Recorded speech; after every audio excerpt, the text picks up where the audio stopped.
wa rahmatullahi wa barakatuh. Alhamdulillah, as-salatu was-salamu ala rasulillah, sallallahu alayhi wasallam. Welcome to the Return to Fitra, I almost said Man's World, but Return to Fitra podcast. We're here to talk about a very important topic. Before we jump into it, some logistical things. If you have any comments, questions, hit the chat up, hit the comment section up, and we'll get to them at the end of the show or answer them later if you guys are watching this later.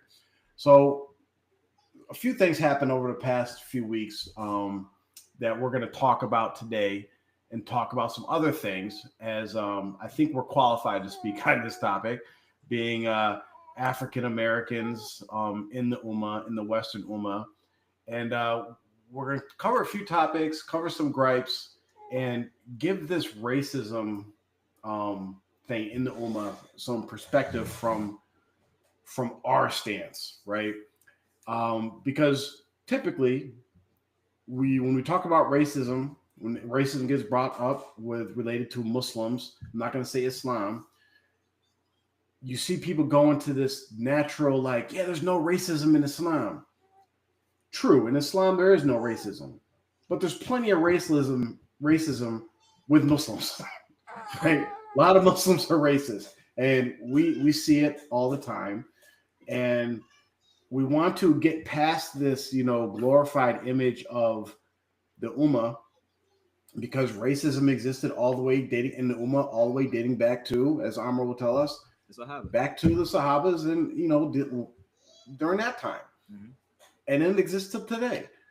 So when you see these people on the street, the street dawah guys, and they're talking to whether they're talking to the black guy they're giving dawah to, or they're talking to the white person, they're like, yeah, there's no racism in Islam.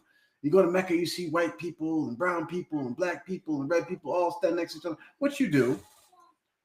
However, that brown person might not be standing shoulder to shoulder or foot to foot with that black person in the salat ranks, right? So we're going to get into a little bit of that. Again, if you have any questions, type in the comments, and we're going to go from there. So the first thing I want to talk about, and I don't know if you have the clip or a posting, but maybe you can give us some background on this Vela Hijab scandal thing that went on. Yeah. So Vela Hijab is like, there's supposed to be these premium hijabs that was a company started by this Arab lady, and I believe she's like American immigrant, whatever, or second generation immigrant. But she started these like premium hijabs, and it became like a popular trend online because people love consumerism and girls do too. So it felt like it's like luxury premium hijab, like basically like a designer hijab, basically for Muslim girls. It's like $40 per hijab, right? And so some photos surfaced online of her posing with the N-word, and people, Somalis and other Africans, were offended by that heavily. Like this, I can't believe she's racist. And it's like, my thing has always been, how are we surprised that an Arab would be racist towards you, or just use the N-word? The sheer amount of people who are not African Americans who say the N-word ad nauseum is insane. So nothing. This shouldn't be surprising to you at all. Arabs use it every single day. So do Mexicans and Spanish people. Like, everyone uses the N-word. It's not news to you. If you're surprised by Arabs being racist, you have a very misunderstood idea of who they are and what they actually do and say. So I was surprised by that. But yeah, they were outraged by her. They're calling her to be canceled, and no one should buy her hijabs, and we should boycott her, all the whole nine. But last I checked, she's still doing very well with her business. So only surface level. My question for both y'all is, first, is her usage or sitting on a word, is that usage of an Arab in these younger generations using the word nigga, is that actually racist?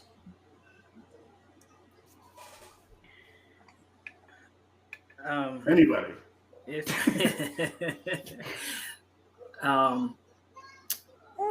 Is someone wearing a rainbow shirt gay? Depends, right? No. So this is my thing. I think for yes or no, yes it is. Mm-hmm. but everybody is a little bit racist, at least a little bit. Everybody is at least a little bit. Now, some people are, they are just, they're ignorant to, the culture, the history, and the gravity of some of these things. Lots of people, they like American culture, and they're introduced to American culture through movies, TV, media, things like that, and even some of their friends, their cool friends or whatever. And so, lots of people don't know. Now, some people do know, but they think it's okay now. But I would like to bounce it back to you, Dr. Griffin and Sheikh Ummah. And this is, who would you find it acceptable to you to use the N-word? Nigga, nigger, Negro. I mean, I guess Negro. Nobody. I might be the only person who says Negro.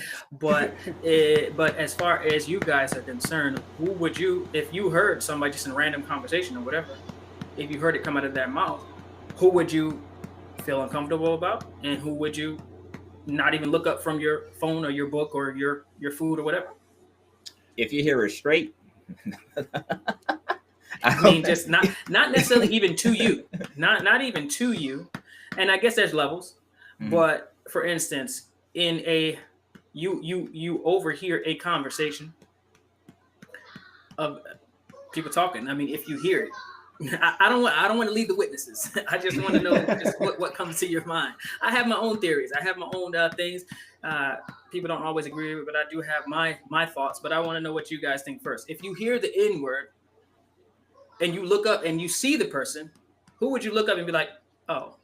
Or you be like, yo, which one is it? It really depends. I would say, for me at least, most Africans, I don't care if they say the N-word. Even though they didn't really have the same experiences, they'd be like, oh my God, you people are slaves. And they kind of like use it. Low key, the Africans are more racist towards us than the Arabs, but that's a different story for a different day. Like, I've been to massages with my hair out, and I'm getting like damn death stares from these West African brothers. But I would say for them, I kind of give a pass just because they're dark skinned. Indians for sure. If you're saying the N-word, I'm looking at you kind of sideways. I ain't gonna hold you. I might say something to you. Like, hold on, LPG. Like, I don't think you should be saying. I don't think you should be saying the hard R. But besides that, I think I'm okay with most people saying the N-word. It doesn't really mean that much to me anymore. Yeah, so for me, like, one, I think that the word has lost all valuable validity or anything meaning whatsoever, just because of how Amr said in the beginning, everybody and their mom is using it now.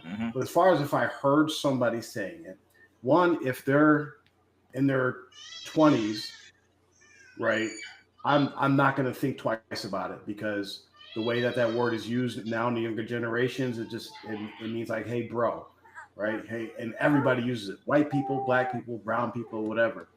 But I would say that you'd have to be American, right? Because as far as I know, I don't know if any other black group, whether it's UK or whatever, uses that word so frequently, right? I don't know what their slangs are or whatever. But with the younger generations, especially those that are trying to emulate rappers and hip hop and all that, and that's frequent in whether you talk about Mexican, Arab, Indian, or whatever, that's the language they use. So I really wouldn't bat an eye at hardly anybody using it unless they're older, my age, and that's not going to be part of their regular vocabulary. Well, as I channel my internet Turner, absolutely not. You both are wrong. And I'm going to tell you straight up, the only people that there is a legitimate argument for nobody using it. And I understand that, and I don't disagree. Me, myself, though, in my upbringing and culture and vernacular and vocabulary, it's like part of my, it's part of my language. I mean, I speak indigenous, American, English for a black person, and that includes the word, and it can mean anything. However, I don't feel comfortable, and it would upset me if anyone besides someone who is just like me, i.e., their ancestry is from this country, this land, their fathers and forefathers and fathers before that, all the way back, through the times of slavery and Jim Crow and all that. Their ancestry goes back, all the way back before Christopher Columbus, stumbled over here, and the conquistadors and the Spaniards and whoever else, even before that. These people whose ancestry is that, these are who I find that if they do use it and I see or hear them, it has no effect on me. I would not become upset by that. However, anybody else, I don't care how dark they are or how light they are. If they are not indigenous to this country, then I don't feel like they should use it at all. Full stop. Well, and so with that said, anybody who, if a person, white, black, or African, Nigerian, Australian, or whoever, if they use it in their car or when they're listening to whatever they listen to or at home amongst their other white family members, that have nothing to do with us. I'm talking about in public or in front of me, with me, around me, to me. No, I'm not going to accept it. I'm not going to accept anyone but us, to say it to us, around us. I don't care if they're Mexican. I don't care if they're Caribbean, Latino, because even the Caribbean, who they are exactly what we are. Exactly. They literally just got conquered by the Spaniards, and so they speak Spanish. Their hair is like ours. Their skin is like ours. Everything except for their language is like, yo, I'm not black. Okay.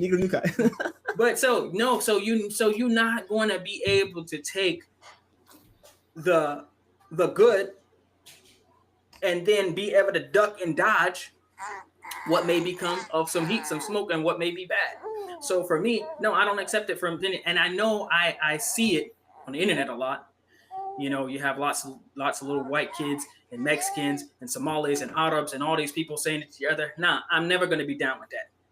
And, I ruffled a few feathers, around here, because I basically told some people that, and like, oh, where's this coming from?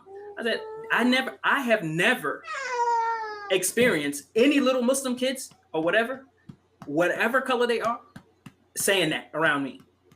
And I think inherently some of them know the type of people who they can say it around and who they can't. And I say, keep it that way. If you have friends and family members or whatever, and you have a mixture and some sort of diaspora, and y'all say it with each other, that's fine.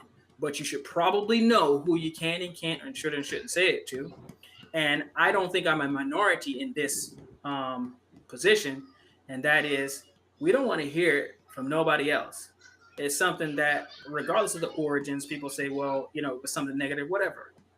It was ours, and nobody said it, and this is the thing. I'll stop ranting after this. When someone gets mad at you, as light as you are or as dark as you are, the final boss of the insults they will throw at you is nigger. And a Somali will do it, an Arab will do it, a Mexican will do it, a white person will do it, or whoever will do it. So that will tell you in and of itself, if you really want to piss a white person off, your final boss is not going to be like nigger. They're not going to. It's kind of like, it's not gonna fit. So they already know. It's almost like, yeah, we can play this game with you and take the cool thing, but really it's not something that really you have to live with. It's not something that you really got to carry and you really got to maybe even defend. So they can throw it around easily. It's easy, but for them it's like a frisbee. To us, it's a manhole. It's a manhole cover, to where it's heavy, and depending on who is holding it or who gets hit with it, it might cause some friction. So that's my spin. It's just for us, nobody else. Yeah. I agree with Bart, just for the most part. And I will say to add on too, if you're gonna use that word around the wrong person, if you get your ass beat, that's on you. All right. You can't, so just like there's consequences for everything that you say. That's really all there is to it. So if you say it around the wrong person who's not okay with you saying it, then guess what? You're gonna have to deal with consequences of saying that word. Simple as that. Yeah. See, for me, it's a few things. One, there's intent. There's intent. Well, the first thing is, one, there's a difference between nigga and nigger. That's one. Two, there's intent, because also the final boss could be any racial saying. Like, for instance, a white person could call you just black with the same intent of nigger, and you'd be like, yeah, I'm gonna fight them for calling me black. But when a cop or your full application, you'd be like, yeah, I'm black. Listen, Joffrey, you're on something right here. Listen, because listen, I promise you, color is definitely more racist than nigger. I promise you. Like, if a white person, you freaking colored boy, I'm like, hold on. See, now we got to fight. That's what I'm saying. So yeah, but that's what I'm saying. Like, there's intent, and to me, like, this whole nigga conversation it's too subjective, and there's too many exceptions and loopholes and different things we navigate around to like play this back and forth. Like, we jump back and forth. Like, I don't want to hear anybody saying it, but it's so cool. It's okay for us to say it, and it's okay for certain people to say it in certain situations. You know, that's why I was like, okay, you know what? I just don't even give a crap about the word anymore unless I feel intent from somebody that they're trying to actually insult me or whatever, right? Yeah. And to me, like, the whole. I would agree with that. That's kind of like, yeah. And the more that, like, we have rap culture or black culture, we can do a whole study on this. American black culture is the most influential culture in the world, right? For decades upon decades. As much as they don't like niggas, they love niggas, right? So, whether it's our music, whether it's our dress. And now it's our speech. Like, you have people that, like, you know, they don't even speak a lick of English, but they're over there trying to talk like us. Well, not like us.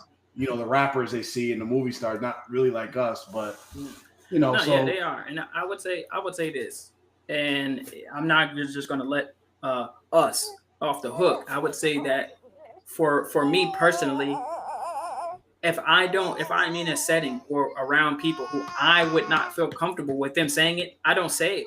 You know? There you go. Now, you would say, okay, well, sometimes it happens on the show. Yeah, but we're you know, so if someone jumps in the comments and be like, y'all niggas wilding, and it's like, okay, if you know, if we use the word, then we've opened ourselves up to that. But, you know, in person, you know, if I'm at work, for instance, I have a ringtone, you know, to my phone at work that has that in it, and so I usually try to catch it like when my phone rings before it says it, just because I don't want no discrepancies. People think it's cool to say it to me, but I avoid saying that in groups and around people that do say it. And I think the one exception that I will make is that if you are married to a person who's not, you know, they're gonna pass, and they say it, sometimes it can be very funny because they might not actually really know, especially if they're from another country. I mean, I can give stories for days, man, and where they don't really know what it means, and so they might just throw it in the conversation. It's like, you're like, what? That's not how that works. You gotta say, yo, seriously, maybe in the house that's okay, but don't ever let anybody hear you say that, because they will drag you.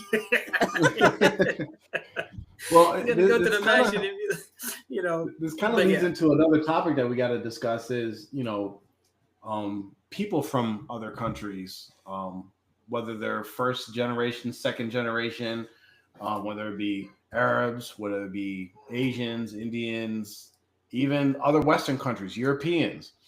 Like, and for instance, and I know this is a sensitive topic, but I'm pretty sure some people have seen some videos out there about the al-Abeed district in Gaza, right? Where, you know, allegedly all the black people in Gaza live in a certain district, and they're called al-Abeed because al-Abeed means what? The slaves, Slaves. right? And of course, we love our Muslim brothers and sisters and that are around the world, that are in Palestine, that are in Sudan, that are all around the world that are facing oppression because we're Muslim.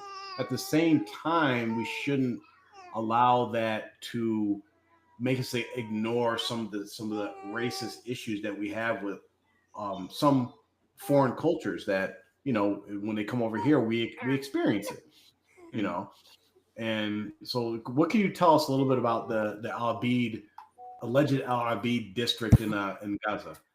Yeah, I mean, basically what you said, in that to add to that is like some, American, people kind of heard about it, and they just took the translation plus the fact that they are, the dark skin or people from Africa that are in that area, and some of them are descendant, they are descendant from slaves and former slaves in that area, and they took it as basically anybody of certain skin color. If you're dark enough, they just chuck you in that area.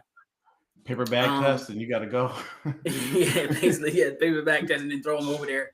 It's not really. It's kind of like originally that might have been the case, and then lots of people they fit in and get in with who they most comfortable with. So there's some of that, but there definitely is some racial elements to it as well. It's like if you could say like the chicken or the egg thing, where we know the chicken came first, but the point is like how they say why are all these black people, they just want to live together. They're more comfortable living together because they ain't comfortable being the only one or being a minority amongst the people that are lighter or whatever. So there's two sides to it. For some people that are to say there's no racism amongst the Arab Palestinians, would be foolish to even think that. And the Arabs who are there, maybe some have not experienced it, but for the most part, yes, there are discrepancies in people, who will not marry or refuse to marry or refuse to accept, marriages from people who are too dark or from African descent and things like that. But you have that everywhere. You have that everywhere. It's not just isolated to Philistine. But my thing is that I don't want people to think that, there's no racism there. There is racism there, and it's probably proportionate to the racism that is everywhere. Yeah. And I'll say something. I don't know if I've mentioned this on this show before, but bear with me for just a minute. I'm gonna say something. Probably people will probably think, where is this Negro getting this from? But I'm just saying, this is not a hadith. It's not an ayah of Qur'an that I am basing it on the Qur'an and the hadith, but I'm not quoting an ayah or a hadith. However, the reason why people, and you will find throughout history, for the most part, the worst treatment of human beings to other human beings have been the people with the darkest of skin. And the darker the skin, the worse that they have been treated, in at least as much as the history of it that we know. The reason why that is, one of the reasons, is because racism comes from Shaitan. He was the first racist. And he said, Ana khayru minhu, khalaqtani min nar, wa khalaqtahu min teen. You created me from fire, you created him from dirt, from dust, from turab.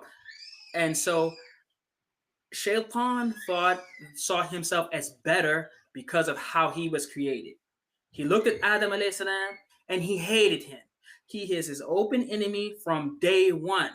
And he has vowed that he hates mankind and he's going to lead as many astray as he can. And so if you have Shaitan who hates to the bottom of his core, he hates Adam alayhi salam. He hates everything about it. He thought he was going to be the one, right? And it's given to Adam, right? He thought he was going to be the Khalifa on the earth. It was given to Adam. So now, for thousands of years, generation after generation after generation, Adam alayhi salam, not just he got it, but his offspring is passed down to them. So he's locked out. So he hates all of mankind, everybody, the black, the white, everybody. However, just like a woman who, well, listen, just like some women, who they have a few children, right? And they have a child from a man that they hate. They hate his father, but he looks just like his dad. He looks just like his father, so she has a little bit of extra. She beats him with a little extra vitriol. She gives the one whose dad she likes a little bit more, And there was an American movie that kind of had innocent like that in it, but this does happen from time to time. My point is that the why do the black people get the most hate from the most people? The darker you are, the least of treatment, and people, even though you can look at things that have a rich dark culture, are usually more potent.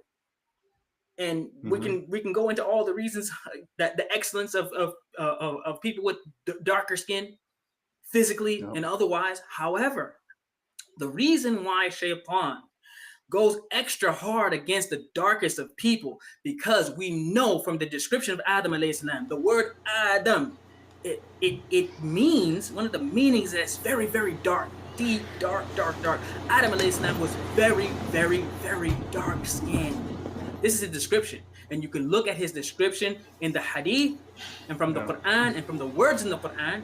You understand, from the word Adam, you know that he was made from very dark clay, mud. He was dark skinned, very dark. He was he's the prototype. Everyone else is a dilution of Adam's skin color. So everybody else got a little bit lighter. He's the number one. He's the darkest of everybody. You're not gonna find, Wallahu alam, but you will not find a human being darker than Adam alayhi salam. Nobody. He's the one, and he was the darkest one. So when you have Shaitan, who hates the darkest of the people and incites and encourages and promotes the darker the people to be treated the worst and to be looked down upon, is because they look the most like their father Adam. And he hates Adam alayhi salam more than anyone else. And he hates his offspring. So the more you look like Adam alayhi salam, Shaitan hates you more. Wallahu a'lam. But this is my take on why the dark-skinned people get the worst treatment.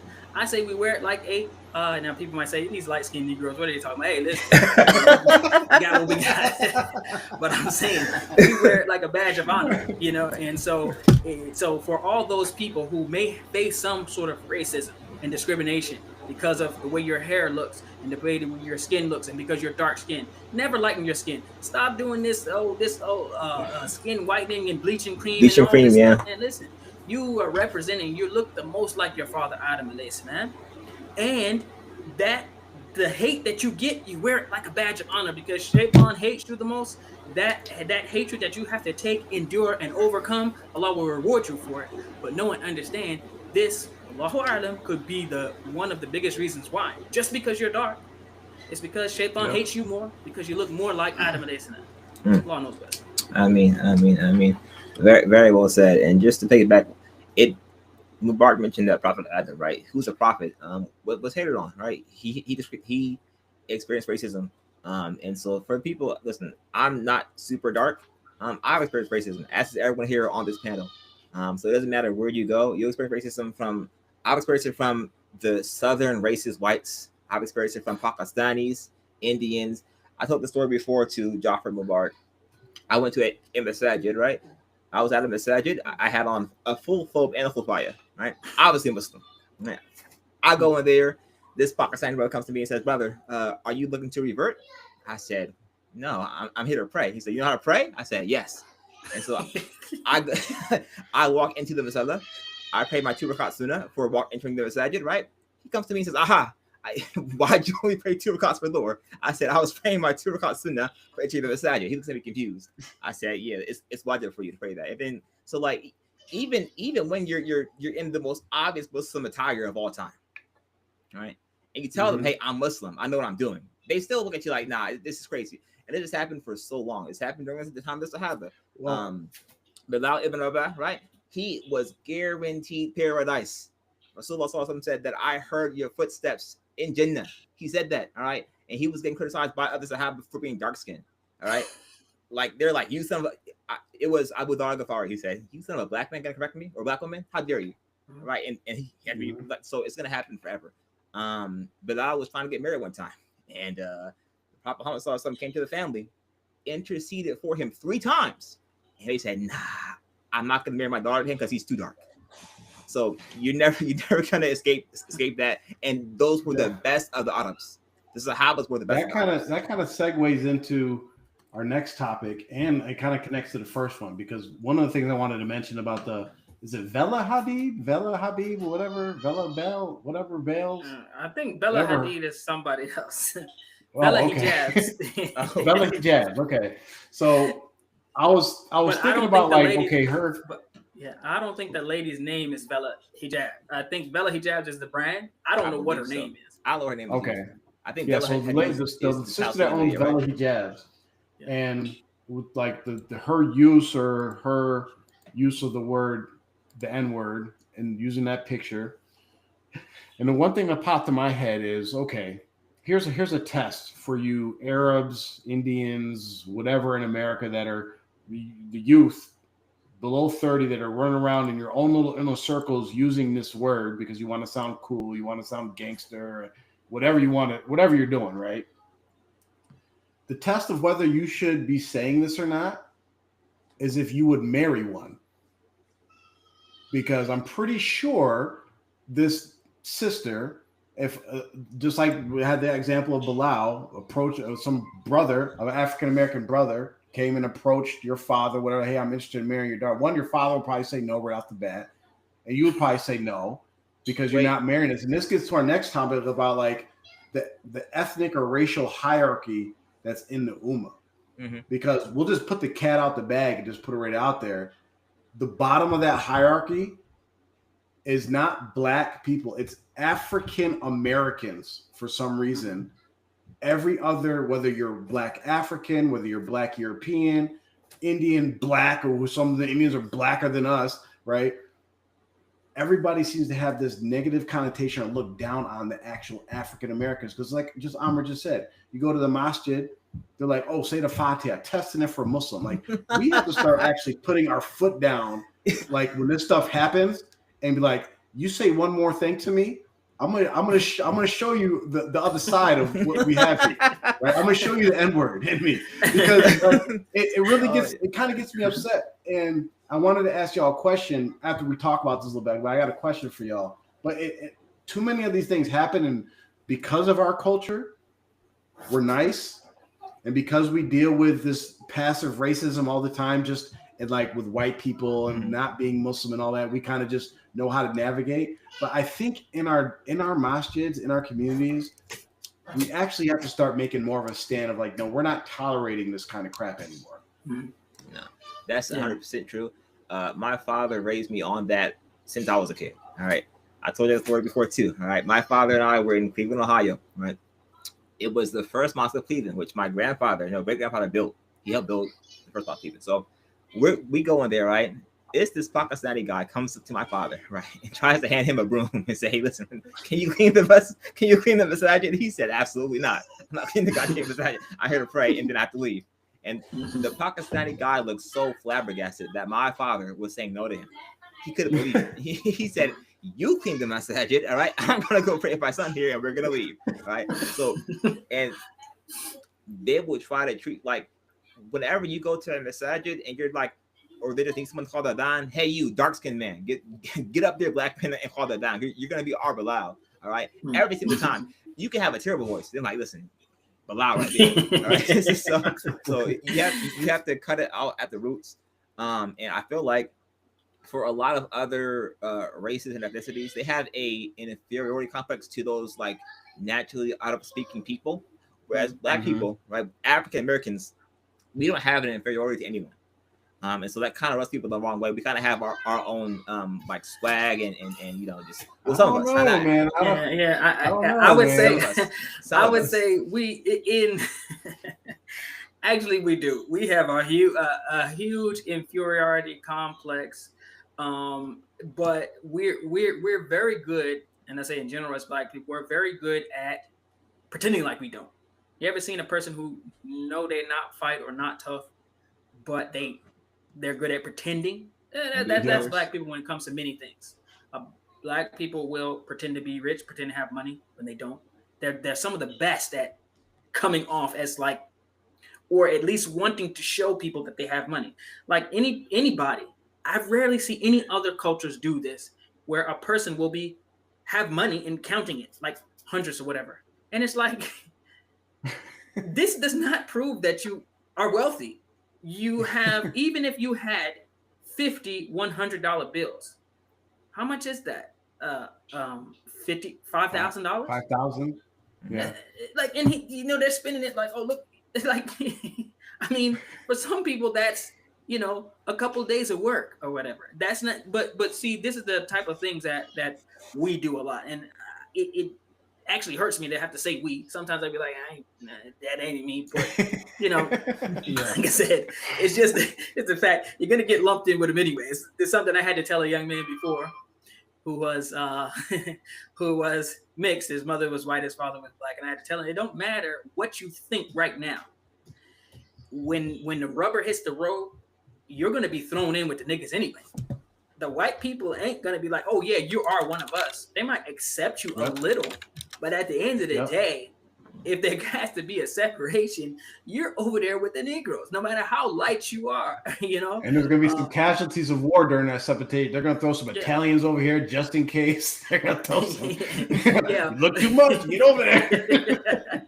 But I do think we have a complex where we, as African American or Indigenous American Muslims, we defer too much to Muslims who are from other countries, whether they're from Pakistan, Bangladesh, Saudi, or any Arab country, any Asian country, or whatever. Not me. Because their accent is a little different. A lot of us assume that maybe they know Arabic or something. I don't know. It's probably like sometimes it's been plenty of times where dudes were speaking Urdu. And people thought it was Arabic, and they're like, "Wow, he knows so much Arabic. He don't know any Arabic. He just knows Urdu. Yeah, he doesn't know any." So, and I think for the longest time we have deferred to them, and we have accepted almost to not be, leaders in our own country. This is our country. We are Americans, and so to a certain degree, we can be upset with what America does, how they operate, the things that they do, whatever. But if they get upset, they can go back home. If we get upset, they ain't no back home. This is home. So, I mean, we could decide to leave and be a second-class citizen somewhere else. But the thing is, and this is going down a different road, but I'll just say this real quick, is that we have to be more assertive in establishing and saying that, we're in charge here. We are in charge here. And starting to not only to think like that, but operate like that. And that way, instead of just saying, well, the Pakistanis over there, or the Syrians over there, or the Egyptians here have that, or the Somalis, they have their masjid, and we kind of just like, well, there's a masjid right there. We just, whenever they come, whether Somalis or Pakistan, whoever, it don't matter what location, how many masajid are there, they're going to establish their own.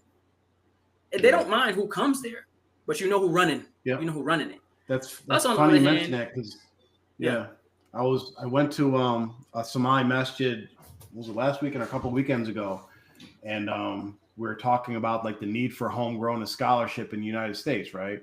And I was asking about like the history of their masjid, because I remember in our area, like the masjid was just like a little small building and 30-40 families get together, and then now we got like 3 masjids in there. And I was like, so how many people were attending your masjid when you first came? And they were like, oh, it was full. I was like, it's a totally different perspective. And then, like, just to go to your point about how, and this is what we do as well as African Americans, we find a way to belong to something, even though it's not us, right? Like you're telling your son, like, hey, yeah, but also know that like they don't think you're one of them, right? But we do this thing where we get cool with a group that's not really us, not our background, not our culture, not our whatever, and we will think we belong, but they actually look at us as an outsider. And I say that because when I was talking to the people in the Somali community, one of the questions that one of the leaders had was like, how do we get the African Americans to get more involved? They come here and they just leave, right? Which is a good question. He wants to get involved, but he's already viewing them as like something different than the rest of the people that come to their masjid, right? So it's something we have to really pay attention to as being African Americans. And I really like the point Mubarak brought up about like taking leadership, developing our own. And it kind of goes back to, I hate to say it, but like the Dar al-Islam movement, right? Yeah, like yeah. they had something going on, and then what happened? That inferiority complex kicked in. They heard someone come over that spoke a little bit of Arabic, dressed a little bit different, had an accent, and they fell for everything that he was selling, not even realizing that they actually had more Islamic knowledge than him. Yeah. And let me ask you a question. Do you think if that was in reverse, some black dude from America who speaks some broken, thick, hardly intelligible Urdu goes over there, you don't really know much about him, but just says, "Yo, I'm a Sufi master, kinda, whatever," and starts taking women and telling people to commit crimes. Give me all your money. Your head in one hand. No one will fall for that. Even the lowest people. Nobody. I mean, nobody would fall for that. You will find them being able to trick their own people. But for an outsider to come in and trick you like that, usually that happens when there is that person that comes from, they come to a people who they see that person in general by itself as a higher status than they are. Yeah. That's how that happens. And so for whatever reason, in their own country, in their own land, black people keep having this type of thing happen to them. And it's very similar to why, you have almost probably 90% or more of the masajid in America are led, run, operated by people who are not indigenous to America. I'm not even saying that that's some big problem or whatever. It's not a problem for the people who are running it. It's a problem for the indigenous Americans, that the people of African descent who make up more than everybody else. We actually have more numbers than everybody else. But as you said, when they're like, why don't they come? They don't really feel comfortable. I talk to them all the time. They don't always feel included. They don't really, when they have events, it's their cultural thing. They have their cultural food. Sometimes we don't really rock with it. We just like, they're like, where were you on the eat? Yeah, I did my own thing because I was at home. I'm not doing the dab key and whatever that is. That's not what we do. But I'll just mention this because I know we got to move on. But just think about this. For some of the people who are saying, look at these dudes, they're, now they're, now all of a sudden they black nationalists or whatever. I'm going to give an instance from the Sirah in which the Battle of Hunayn, the Sahaba had numbers, thousands. I think they had 12,000 or more troops, right? This is when they were strong. They were really like, we look at our numbers. We're going to clean up nicely. They were going to fight. I can't remember the exact group they were going to fight. However, what happened was they got ambushed and they scattered. Everybody was like, even with all their numbers, they were getting taken care of pretty good. What happened? And this happened more than once in the Sirah. There's another time, even I believe in the Battle of Yamama and other places, how did they get the troops? Even in the conquest of Mecca, this also they were organized this way, where when everybody was scattered, how did they get the people to organize and actually fight as units, but as part of a larger whole? They called them by the tribes and the people, their clans, who they were from. So these people, they fell under the banner of their people. And then they were able to, based on the honor and loyalty and allegiance they had to their people, they were able to fight and say, listen, I'm not going to run and scatter because these are my people, right? Even though they all were the Sahaba.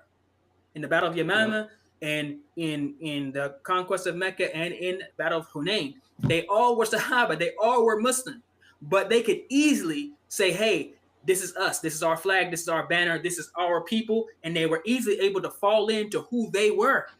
And it didn't make them divisive, it actually made them, be more focused, and have a singular drive from each group. Now, my question is, if today the Muslims, some leader or for some reason, they said everybody fall in under your people, the Somalis wouldn't even have an issue. They know who they are.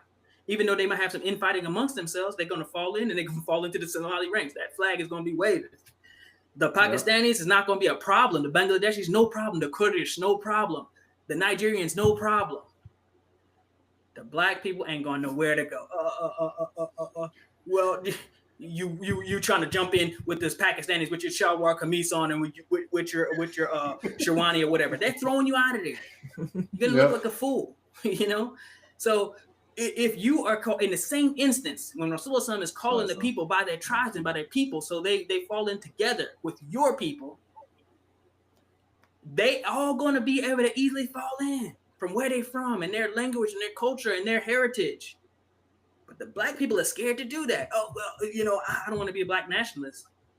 We ain't black nationalists, but everybody else knows what you are. Meanwhile, you trying to pretend you something else. A little Arabic, so you wear a shemag and you want to try to act like you're an Arab. You're not. You're black and you're American. Be that. Be proud of that because everybody else is proud of it. They wear it proudly. Mm-hmm. I'm a Pakistani American. Yeah. I'm Nigerian American. Yeah. They'll say it first. But because of some of the geopolitical things, it's like to say I'm an American. I'm just an American. I'm just an American. Okay. And so I'll just rock that. I'm an American Muslim. Okay. So until we can proudly do that, like everybody else does it, we're always going to be coming in last. I'm sorry for going on this rant, but you see where I'm getting at. Along those lines. No, that's a perfect way because it touches on a subject that maybe we can cover on another show, but this idea, I know that some people will they want to deny that they're actually black, right? Yep. Like I'm not black, I'm just Muslim. Well, like you said, perfect context for the ayat in the Quran where Allah says, we made you nations and tribes so that you may know one another. Different colors, different tribes. It's a beautiful thing, like you said, that we should take honor and pride in that Allah made us this way, made us a certain group of people so that we all may know each other.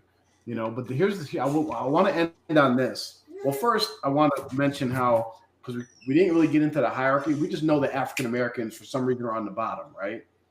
But when you talk about the hierarchy of race, like who's at the top or whatever, it actually kind of changes depending on whose perspective you're talking about. So a lot of people look like, okay, the Arabs are the top, right? They're the top because they speak the language or whatever. But the white people are at the very top of the top for everybody. For the Arabs, for the Pakistanis, the Bangladeshis, the Somalis, the Ethiopians. Please get them out and close my door. The West Africans. But a white Muslim might look at an Arab like they're the top. You see what I'm saying? Yeah. So it's like a circular type of thing going on. But for majority though, they're like, listen, if you can get a white person to even speak about Islam, that's But very, very clearly, I think we all agreed on that. A white American blonde hair reaver is definitely at the top. I'm gonna tell you what the hierarchy is, and there's no dispute. This is official. This is set in stone. There's no discrepancy, and there's not going to be no argument. Number one, the number in the Muslim hierarchy, any Western white revert has the highest status. Yep. Amongst the Muslims by far. He can take shahada today and get married tomorrow. Be after Asr, and by Maghrib he's leading the salah. He's leading Jummah. He's doing the cook on Friday. If he just got out of jail, he could have sleeves, tattoos, neck tats, or whatever. He can get out of jail with no job and no car at Maghrib, and by Aisha, he can have 2 wives if he wants to. Mm-hmm. Arab and Pakistan. That's just what it goes. I'm just saying. So the number one is any Western white revert. Period. Number one. Number two is any Western white person who likes Islam. Yep. Who's sympathetic to Islam. That's number 2. Period. Number 3. Oh, you got me with that one. That's so true. Number 3 is any white woman who says nice things about Islam. That's it. That's going to be it. Now, number 4 is any. Usually, it's I would say probably Saudi, but you can kind of throw any of them in there. Any Arabs, people who consider themselves real Arabs or pure Arabs or whatever. Anyone from Saudi or the Gulf states or whatever, throw them in there. Below that, I would say it's probably you can throw Egyptians in there, even though Egyptians sometimes get slung in there, kind of. They may be Pakistanis is gaining on them. Let me just say that. Mm-hmm. But if the Arabs are number 4, then number 5, we can say the Egyptians, which you can say they are Arabs, but you can say North Africa in there. Yeah. You can bunch in North Africans, okay? And then number 6 is going to be probably Pakistanis, 7 Indians, even though they're the same people, but hey, there's a hierarchy there. I'm telling you, it's just Pakistanis think they're better than Indians, even though they're cousins or whatever. But so you're gonna have then the Pakistanis, Bengalis. I'm sorry, I don't make the rules. I just go by what data says. And Bengalis are under the Pakistanis and Indians. Okay. Then after that, wait. I think the Bengalis might be below the West Africans and East Africans. No BS. Like no. Because the Bengali, no.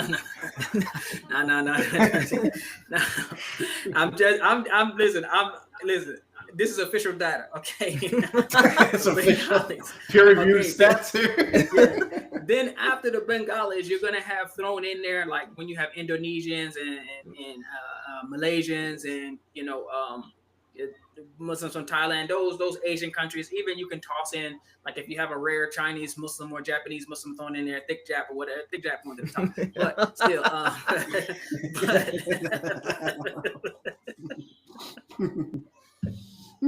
but the Japanese, the Chinese, Indonesians, Malaysians, they're all in there coming in at number 9. Number 10 is going to be probably the Nigerian Muslims. When you start getting into it, did I name all the not African, straight up African Muslims? I think I did. So probably after that, at number 10, you're going to have Nigerians. Probably out of all the African Muslims, they're going to be like sub-Saharan, or if you want to call it that, it's going to be them.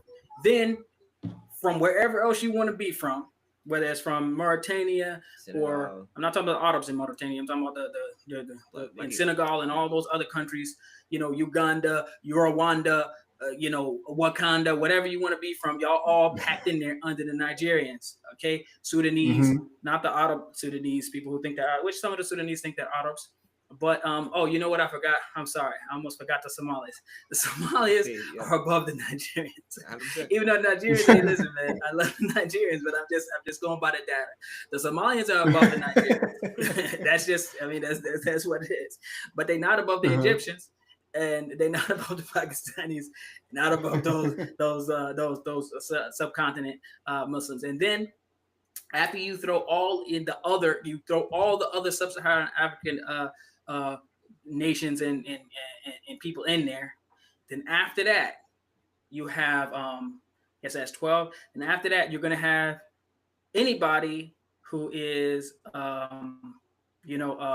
probably thinking about Islam, like if you have African Americans, of course we put the white people there already, like Americans thinking about Islam. But when you have any African American, okay, that is thinking about Islam, then they're next. Yep. Then actual, real, legit Muslims, African American Muslims, Black Muslims are under just the Black people that are thinking about Islam. Why is that? Because they get lots of love. When they do take their shahada, they're getting hugs and everybody, welcome to Islam, brother. You're just like our brother, whatever, everything. Yep. And after that, you get tumbled down with the rest of the Black people, which back is an afterthought and back behind. So the Black people are dead last in the hierarchy. That's just the way it is. We can change that. We should be able to, but that's the reality. Allah knows best. Absolutely. And the only time where you can think that you're moving up that ladder is February. All right. They hold up. Not even then. I'm gonna tell you straight up what happened in my city. What happened? They had a Black History informational what it was. They had like a conference Seminar? or whatever to teach about Black history or whatever. They had a panel Somalis of an Arab, a Somali, guaranteed, yeah, and I think a white dude. And I'm like, I'm right here, bro. I got 6 brothers. I'm like, y'all didn't even try. They said we got a Somali. It's good enough. Close enough, yeah. Broken niggas can't. I mean, like, it's like how, like that shows. Now, do you think they would try to do some Pakistani history without a Pakistani up there, at least one? They wouldn't even try it. Arab history, nah. They haven't. Whoever their main guy is or whatever. They're not going to do it. Let me. This actually leads into a question I have for y'all. We can end with this. We got about 3 or 4 minutes. How do y'all feel about the use of Bilal as pretty much just like the racial like token like usage of Bilal radiallahu anhu? How do y'all feel about that? I mean, it's a common tactic used by the token Black guy used that white people do. So most of these countries are colonized. The people where these people come from, colonized by the British and by the Americans after the British, and so their education system and style and the way that they go about, usurping power, maintaining power, establishing power, and all these things. This is how they, whether they realize it or not, this is how they do. So to use Bilal is the same tactic as having, let's just have a token Black guy up there for optics or whatever. And Bilal was so obvious that the funny thing, the thing about it is, Bilal's mother was she was from Ethiopia or in that area, but his father was an Arab. Yep. So he was like Bilal ibn Rabah. Like, yeah. So he literally was an Arab. Like technically, like we can't even claim him because lineage comes from the father. So I mean, technically, what are we doing here? But it's because of his skin color, because he took the skin color of his mother, and maybe his father was. And that's another thing. I don't know if we got time to get into today, but his father might have been just as dark or darker than his mother, even though he was an Arab. We got to do that in another show. We definitely have to cover that in another show. Yeah. We have to cover it because the way we typically view Arabs is not how Arabs were back then. So and they might be looking a little bit more like what you guys look down upon today. But like I bring up the Bilal thing because me honestly, I get it when it's a certain type of audience, right? You're giving dawah to maybe a Black person. And maybe they think that it's like an Arab religion or whatever, and you bring up Bilal, like that's a dawah means, right? But when we're talking to Muslims,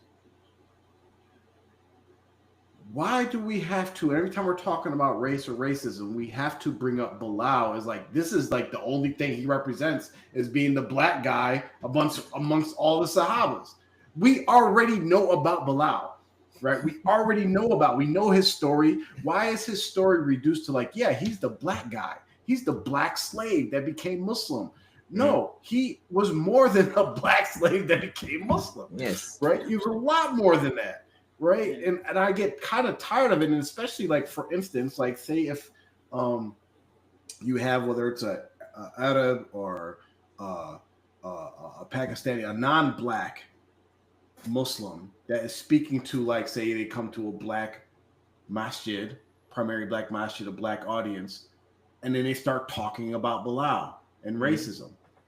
Well, we're a Black masjid. You don't have to talk about racism here. We're all Black here. So why are you like? It's like it was like a guilt thing. Like, okay, Black, got to bring up Bilal somehow in his speech. Like, no, just talk about Islam, man. Why do we have to bring up Bilal and racism? Well, I will tell you, listen, like I said, I'm trying not to go down a rabbit hole, and I know we're short on time. Let me just say this, that the reason why, because Bilal is probably the safest, he's the safest Black person or black Sahaba that you can bring up without these darkies trying to feel uppity. You know what I mean? There is a caste system in Islam. I mean, I'm not in Islam, but amongst the Muslims, I should say. Yeah. Amongst the Muslims, there is a caste system, whether you realize it or not. But Bilal is safe. I mean, but we actually have, it's very clear, like I said, we mentioned Adam alayhi salam, Musa alayhi salam, Isa alayhi salam, Sulaiman. There's lots of people who were giants that, you know, Allah talks about Musa alayhi salam more than anyone else in Quran. You know? And so, but you never hear them bringing that up, very rarely. And, you know, we give Omar Suleiman credit. I know we kind of bang on him a little bit, but we give him credit. He did have a video back whenever I used to actually listen to stuff that he said, but he did have a video where he talked about lots of the prophets who were, like, it's very clear that they were dark-skinned and they were black and they were from Africa and all that stuff. But they don't really like, people don't really like to mention that because it shows a certain status. Yes. And like I said, a lot of these people, they come from even they're out of countries, they're colonized, and they were colonized and educated by the British. And that white, bright is right and is better than dark. Anything dark is better is implemented in how they were taught, how they were raised in the culture. It was infused into the culture. So for you to mention Musa alayhi salam being black, it's like, oh, Musa, who was that? Oh, that was one of the messengers. Every time you hear Musa in the Quran, have you heard of Moses? Yeah, that was a guy whose skin was just like yours. This Negro might try to get, not only become Muslim, but be uppity. Think he might run the masjid or something like that. Keep him down. We like to keep the status a certain way. So that we mentioned Bilal. What did Bilal do? He was a slave that was freed by an Arab, that was being tortured by other Arabs, people who were above him. And he was freed. And then Bilal actually, even though he was freed, he loved Abu Bakr so much that he stayed loyal to him. So the story of Bilal, it's not anything negative against Bilal, but it's safe. Bilal is safe for you to model yourself after. You became Muslim. Basically, we freed you, nigga. Now, be like him. Stay in line and kind of just, you know. Do exactly what you need to do. You know, he's safe. And so, like I said, there's a lot more to it. I don't want to go on too much of a rate, but that's what it is. No, that's 100% true. And just for black people to like know their history, know things that happen. Like if the Arabs told you other stories that involve black people with their history and Islam, you'd probably be pissed off. There was a whole Zend revolt during the time of the Abbasids where they had a whole like just incropping of black slaves from Africa that they had just in terrible conditions, and they revolted and they had their own like caliphate started after that. All right. Tariq ibn Ziyad, who was a dark-skinned Moorish man who conquered Spain for the Muslims, right?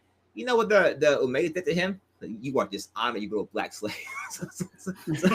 don't bring your ass back here, all right? So, as Mark mentioned, Bilal is very safe, all right? It's we can just stroke that. Like here, it's a gift for you. Here, take it, leave us alone, all right? No more for you, all right? That's all you need, all right? We already gave you one, all right? Back to us, because every other Sahaba, all right, guess what, all right? Khalid, Umar, Abu Bakr, they're all us. I'll just give you a Sahaba real quick. I'll give you a Sahaba with the exact same social or family dynamic as Bilal, and that is Osama bin Zayd. His mother was African. His father was Arab. He was put in charge of the army of all the Sahaba, including Umar, Abu Bakr, and various others. The best of the best. He was put in charge by Rasulullah. I mean, like, you really don't. You have to search. Besides a few very famous hadith in which he was the one who killed the kafir who they were battling against. Who right when he had his sword over him, he said, "Ashhadu an la ilaha illallah." He tried to be. He was the one. That is Osama bin Zayd, and Osama bin Zayd is the one who, when the lady stole and they had to cut her hand, they sent him because of how much Rasulullah loved him to try to ask if maybe be so lenient. These are two famous hadiths. Even if Fatima stole that, he would cut her hand. He's a player in this hadith, and those are the two things. But other than that, you really rarely hear him mentioned outside of the seerah when he was put in charge of the army. But if he was put in charge of the army, he was one of those. He was that guy. He was at 17 years old, by the way. So he was a teenager and was a serious role model to look after. I'm not saying that he's better than Bilal. I'm just saying there's more than Bilal. But these people are not safe for you to be looking up to and trying to be like. Let's mention Bilal. Keep those people in that type of, environment, in situation, because we don't want you thinking too much beyond be happy to be here, Well, then also this is what kind of gets on my nerves too, right? And we can end with this. And if there's any questions, don't even have any questions in the chat. But when, like, say for instance, I go to a basketball camp, right, and I'm the keynote speaker, not me personally, just say somebody, some coach, a white coach, goes to a basketball camp, right?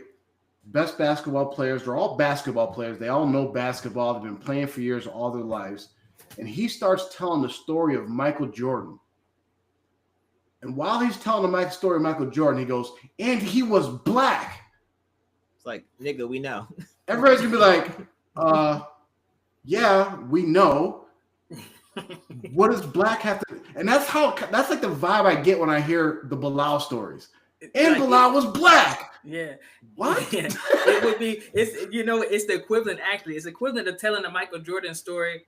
Like if Michael Jordan was white, based on what we know, like the best basketball player ever, he was all this, and he was white. Like, wow, that's shocking. We would not expect a white person to be that good at basketball. Like, we would not expect a black person to be that good of a Muslim or that, high ranking of us. Yes. Like, and he was black. Exactly. Wow.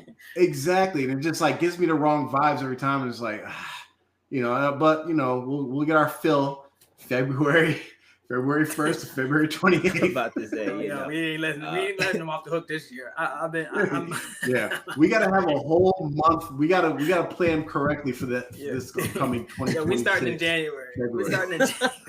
But definitely there's so many other just historical great black figures in Islam who have done great things. Even like Ammar ibn Yasir, who's a Sahabi, he was described as a dark-skinned man with kinky hair. So if you can hey, listen, I get you guys are safe. It's comfortable with that one example, but like it's lazy on y'all part on our behalf. Like I get you're trying. Oh yeah, I'm gonna show inclusion because Islam's so inclusive. But come on, there's other people who are dark skinned other than Bilal. All right. Yeah.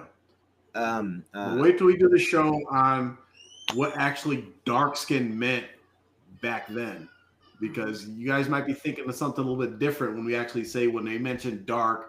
Or when Arabs in the Hadiths, when they mention certain colors, what actual colors they equate to in our times, because we have a different understanding. Like when we hear, like for instance, the word I don't have the information now, but like when we hear light, this person was light. We're thinking white. Yes, they don't mean white. I'll just leave a teaser. I'll leave a teaser here, and that is this: if you look at us, we're all people will say, hey, what race are those guys? They will say, hey, those are black guys, or they're African American, they're Indigenous American, clearly. And no one's going to dispute it. We're not going to dispute that. But if we sat here, the three of us, looking the way we do, and said we're pure Africans, we're pure African. Now everybody would be like, come on now, come on, bro. You got there's. I mean, you can feel that way, but that's just not the case. Mm-hmm. There's been some mixing there, recently or in the past, somewhere down the line. Is there because the evidence is the color of our skin, and even some of the people that are darker than us still. I mean, there's mixing there. We can't deny it, but for some reason, certain races of people. Some of these Muslims, they feel like they're just pure whatever. I'm sorry, it's not the case. I'm 100% this. I mean, listen, newsflash, if you're light-skinned, you have European ancestry, period. Probably more European ancestry than anything else. Mm-hmm. You can speak whatever language you want. Your daddy and mama could have told you whatever they wanted to. But if we can see you, we know what's in you. I'm sorry. Absolutely. Yep. And like I said on our last show, listen, all you Arabs, you're not all Philistine.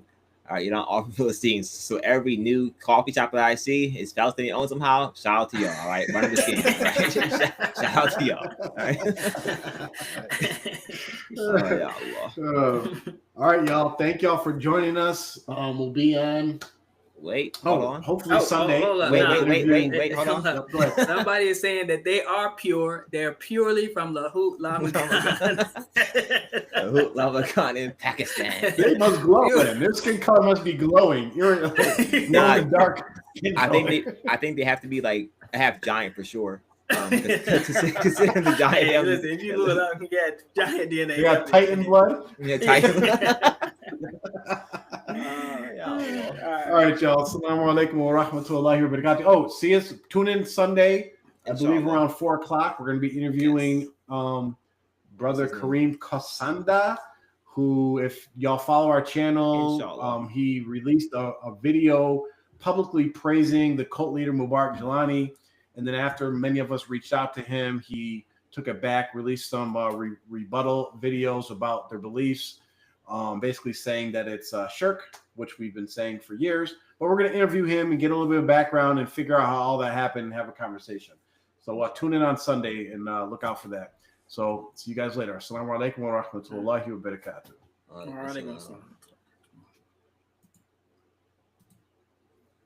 Okay, we are off the air.